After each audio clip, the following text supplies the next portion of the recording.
தங்கத்திருப்பாதம் வணங்கும் போது தங்கத்திருப்பாதம் வணங்கும் போது பெறுகின்ற சுகத்திற்கு எல்லையேது பெறுகின்ற சுகத்திற்கு எல்லையேது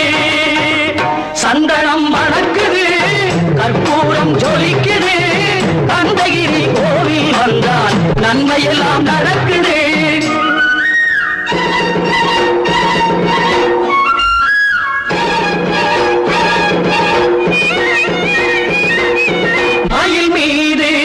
மன்னனை இருக்க வைத்து ஏழு ஸ்வரம் பாடும் கிங்கிணி சதங்கை கட்டி